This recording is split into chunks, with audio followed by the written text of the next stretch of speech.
जैसे कि आप जानते हैं पहले पार्ट की वीडियो देख ली होगी, नहीं देखी तो जाकर देख लीजिए। आप हम आपको बताने वाले हैं पार्ट 2 की। ठीक है, अम्ल, क्षार एवं लवण पार्ट का नाम है। महत्वपूर्ण प्रश्नोत्तरी यानी कि 2026 में पूछे जाने वाले इस पार्ट से सारे के सारे सवाल इसी में मिल जाएंगे। देख लो, समझ लो और कराना बेटा, गर्दा उड़ा देना। ठीक है, तो चलिए शुरू करते हैं।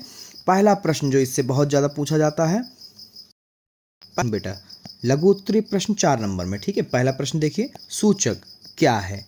प्राकृतिक और संश्लेषित सूचकों को उदाहरण सहित स्पष्ट कीजिए। बहुत बेहतरीन तरीके से बताएंगे, देख लो। 2019, 21, 23 और 25 में रिपीट हुआ।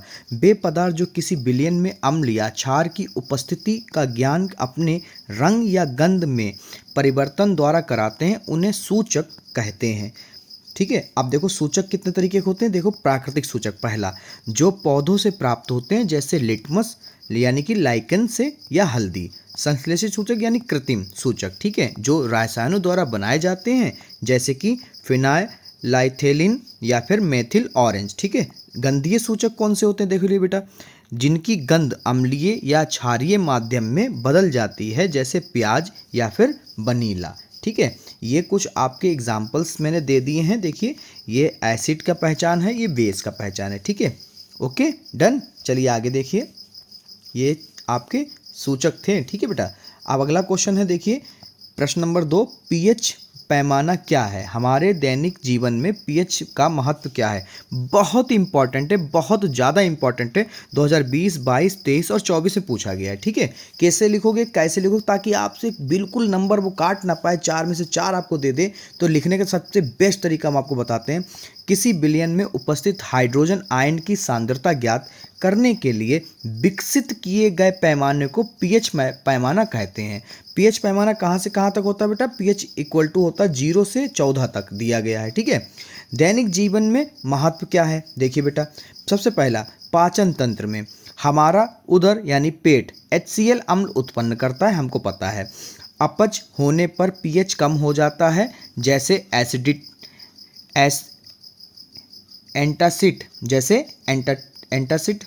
जिसे एंटासिड जैसे कि मिल्क ऑफ मैग्नीशिया से ठीक किया जाता है।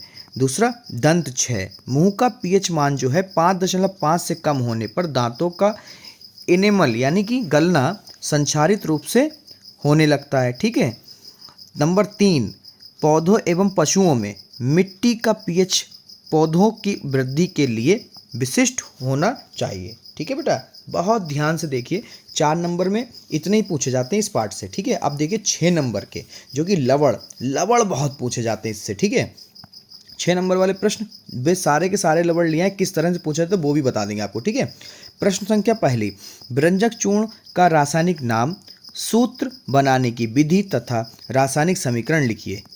इसके किन्हीं 2 उपायों को भी उल्लेख कीजिए।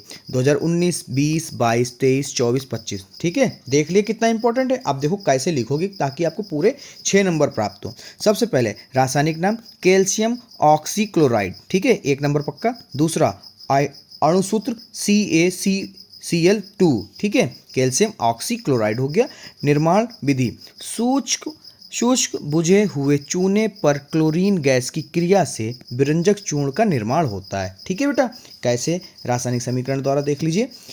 रासायनिक समीकरण, CaOH का whole twice plus Cl2, arrow लगाया तो यहाँ पर बन गया आपका CaOCl2।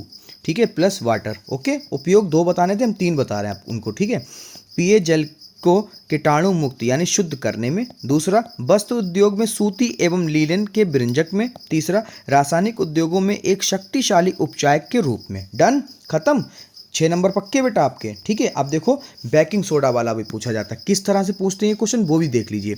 बेकिंग सोडा बनाने की विधि, अणुसूत्र तथा 3 प्रयोग यानी प्रमुख उपयोग लिखने हैं हमें। क्या होता है जब इसे गर्म किया जाता है ये भी बताना है। 6 नंबर में है ना, इसलिए 19, 21, 22, 23, 24 और 25 में पूछा गया। रासायनिक नाम देख लीजिए बेटा, सोडियम हाइड्रोजन कार्बोनेट, अणुसूत्र NaHCO3, लिख लो, याद कर लो। ठीक है, निर्माण विधि, सोडियम क्लोराइड के सांद्र जलीय विलयन में अमोनिया और कार्बन डाइऑक्साइड प्रवाहित करने पर यह प्राप्त होता है। कैसे? देख लो, NaCl हमारा हो गया सोडियम क्लोराइड, और हमारा जल ठीक है, और हमारा कार्बन डाइऑक्साइड और हमारा अमोनिया। हमने कितनी 4 चीज़ें ली हैं। 4 चीज़ें हम जब एक साथ क्रिया कराएंगे तो क्या मिलेगा, देखो NH4Cl, ठीक है, NH4Cl, और हमारा क्या मिल जाएगा, सोडियम हाइड्रोकार्बोनेट, सोडियम हाइड्रोकार्बोनेट यानी कि बेकिंग सोडा, ठीक है। तो गर्म करने पर, क्योंकि उसने कहा कि इसको दोबारा गर्म करने पर क्या बनेगा, किसको, जो मिला है उसको गर्म करने पर, देखिए तो यहाँ पे लिखेंगे कि 2NaHCl CO3 रिएक्शन कराएंगे तो बन जाएगा हमारा यही, तो यहाँ पे देखो Na2CO3 H2O CO2, डन, यानी क्या बन गया हमारा, ठीक है, ओके। अब देख लो जरा आगे, ठीक है, क्योंकि 6 नंबर बहुत आसानी से आपको मिलेंगे।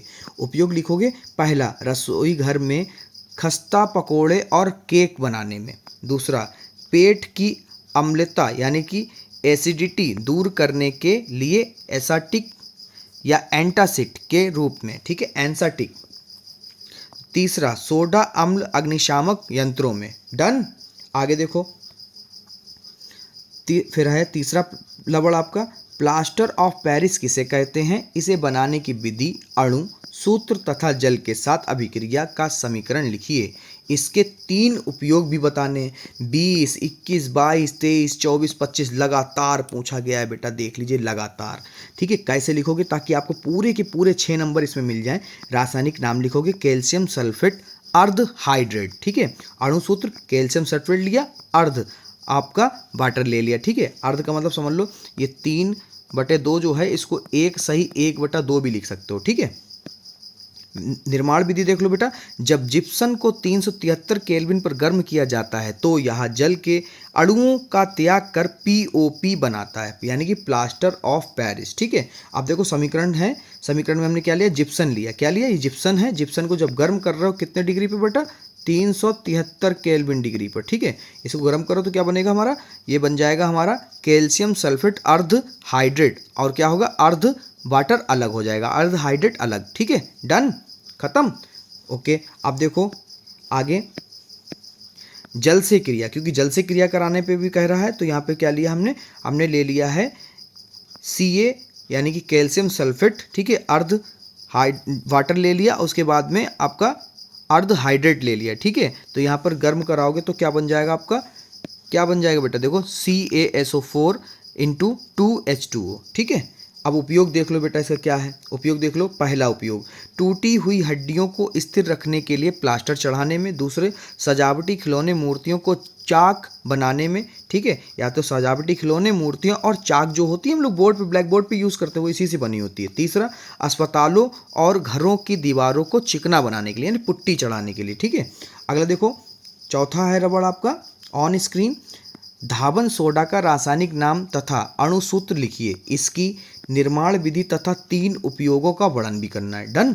चलो देखो कितनी बार पूछा गया, 19, 20, 22, 23 और 24 में ये पूछा गया बेटा, याद करते हुए चलो, ठीक है। रासायनिक नाम क्या है, सोडियम कार्बोनेट डेका हाइड्रेट, ठीक है। अणुसूत्र क्या हो जाएगा, सोडियम कार्बोनेट, डेका के लिए 10 ले लिया, हाइड्रेट हो गया, ठीक है। निर्माण विधि, सोडियम कार्बोनेट के पुनः क्रिस्टलीकरण से धावन सोडा प्राप्त होता है। समीकरण देख लो बेटा, Na2CO3 + 10H2O, जब इसको गर्म करेंगे तो क्या बनेगा, देख लो Na2CO3 × 10H2O। उपयोग देख लो बेटा, पहला कांच, साबुन एवं कागज उद्योगों में। दूसरा, जल की स्थायी कठोरता दूर करने के लिए। तीसरा, घरों की सफाई के लिए। 6 नंबर इसमें भी आज हो जाएंगे अगर आपका ये पूछा गया, ठीक है। पूछेगा क्या, इसी में से तो पूछेगा, है ना। तो अगला देखो प्रश्न, क्लोर क्षार प्रक्रिया क्या है, कास्टिक सोडा का रासायनिक नाम, सूत्र, निर्माण विधि तथा 3 उपयोग लिखिए। पहले तो आपको बता दें रासायनिक नाम क्या है, सोडियम हाइड्रोक्साइड यानी कि अणुसूत्र NaOH। निर्माण विधि, सोडियम क्लोराइड की जलीय विलयन में विद्युत प्रवाहित करने पर यह वियोजित होकर कास्टिक सोडा देता है। समीकरण देख लो बेटा, यहाँ पर ध्यान रखना 2NaCl वाटर, और यहाँ पर क्या है, ठीक है, जलीय विद्युत पे हो रहा है, किस पे हो रहा है, विद्युत पे, ठीक है, लाइट पर। उसके बाद में क्या बन रहा है, 2NaOH यानी कि सोडियम हाइड्रोक्साइड बन रहा है, क्लोरीन और हाइड्रोजन अलग, ठीक है। आगे देखो उपयोग लिखेंगे, इसमें लिखेंगे पहला, साबुन और अपमर्जन यानी कि डिटर्जेंट बनाने में यानी निरमा वगैरह। दूसरा, कागज बनाने में तथा कृत्रिम फाइबर के निर्माण में। तीसरा आपका हो जाएगा धातु में ग्रीस हटाने के या तेल में शोधन करने के लिए। ठीक है, ये हो गया। अब आप सोच रहे हो सर आपने एक विधि तो बताई नहीं, क्लोर क्षार प्रक्रिया, यही क्लोर क्षार प्रक्रिया है। ठीक है, डन, इसी को लिख देना, इसी में 6 नंबर पूरे हो जाएंगे। समझ गए, इस लेसन में और कुछ भी नहीं है जो अलग से पूछ सकता है, इतना ही है बेटा, इतना ही।